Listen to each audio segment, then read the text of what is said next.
What's up, everybody? JC here, Flatwood Cellars. Today I'm going to show you how I made this funky coffee rum. Hurry up with that rum!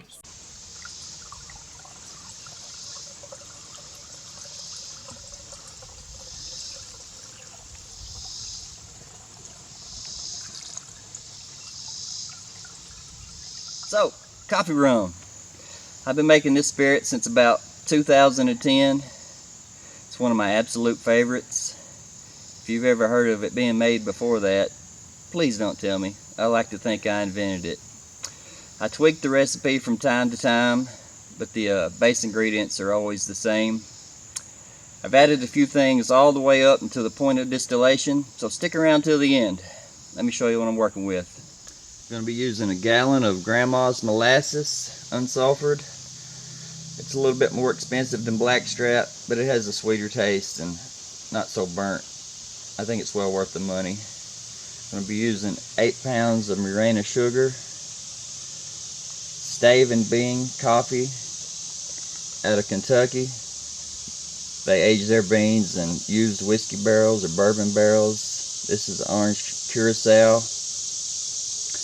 I'm going to get 4 gallons of water heated up so I can invert my sugar and get this coffee ground up. For you coffee nerds, I'll leave some history and tasting notes on these beans. I'll be right back.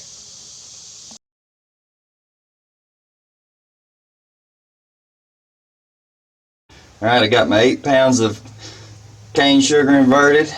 Now I'm going to add the molasses to the hot water and get it stirred in there real good.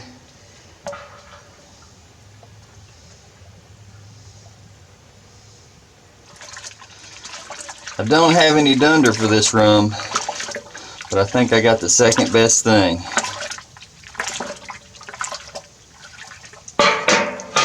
I'm going to be using 2 gallons of back set from my malted wheat whiskey video. Did you see that one? This stuff is going to work really well, I think. It smells like toffee. It smells like baking cocoa. This stuff's been sitting for over 3 months, so it's going to add a little bit of that estery funk I'm looking for. And if you remember, that mash did have a lacto infection, so I think it'll work good. I'm going to get 2 gallons of this into the fermenter.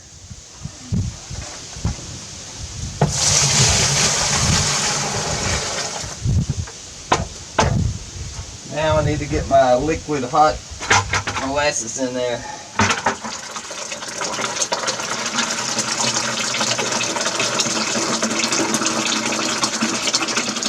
Now I'm just going to add cold water to it until I reach the starting gravity I'm looking for. I'm going to shoot a little higher than I normally do, so probably about 1085. There's going to be some unfermentable sugars in here, so I know it won't finish dry. Alright, I ran into a small hiccup. My math was off a little bit. Why doesn't that surprise me? I hit my desired starting gravity at about 9 gallons. Problem is, I was really shooting for 10 or 11 gallons total.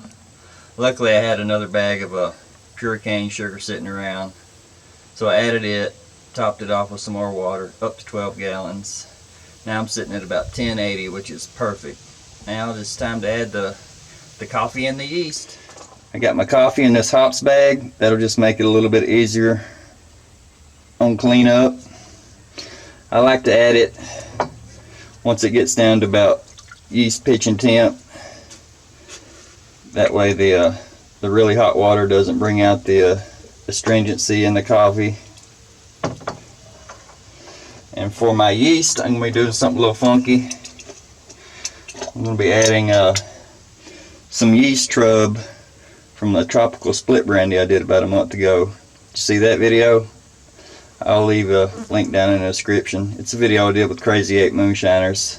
So this is just basically yeast and pulp and a little bit of wine from that mash. It should definitely kick it off and hopefully add some funky esters to it. I'll just give that a good stir and throw the lid on. Be back when something interesting happens. Alright, it's been 14 days. Fermentation is complete. It stopped at 1.001. Nothing left to do but get it in the boiler.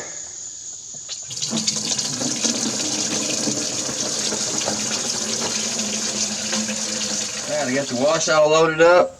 Now I'm going to add a few more things just to try to pack some flavor in here. I got 2/5 of tails from the tropical split brandy. Very fruity and funky.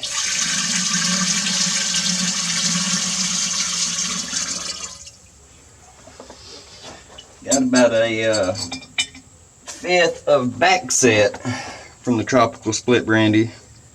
It's been exposed to open air for about 3 weeks. It's got a little lacto infection going. It smells way better than it did 3 weeks ago.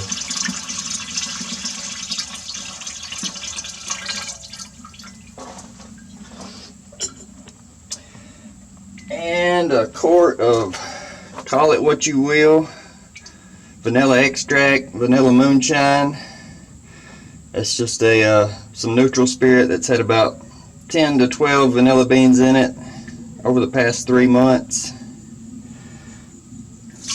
I like to incorporate vanilla into my coffee rum, whether it's in the wash or loading it here in the still or in the aging process. Alright, whoa.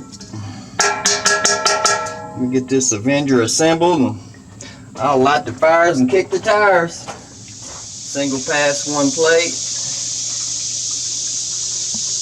External coil deflator.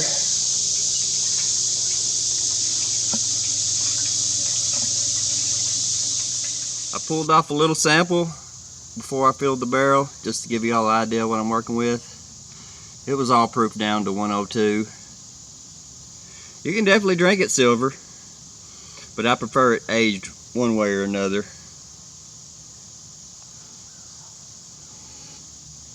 It smells different than any I've ever made before.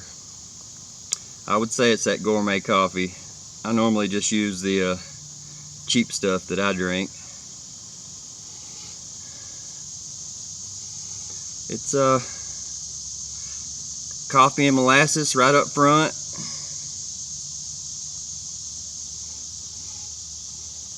I think you can get a hint of vanilla. The barrel will definitely help bring that out.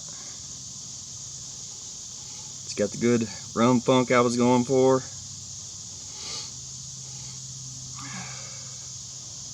Maybe a little bit of fruit on the back end. That's probably the coffee and all the split brandy stuff I added to it. Let's see.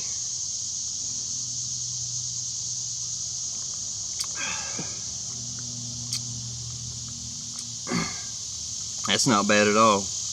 Not bad at all as is. But I've made this enough to know that a couple of months in the barrel, this is going to make some really good stuff. Well, that's it for today. Thanks for watching. As always, you got any questions or comments, hit me up.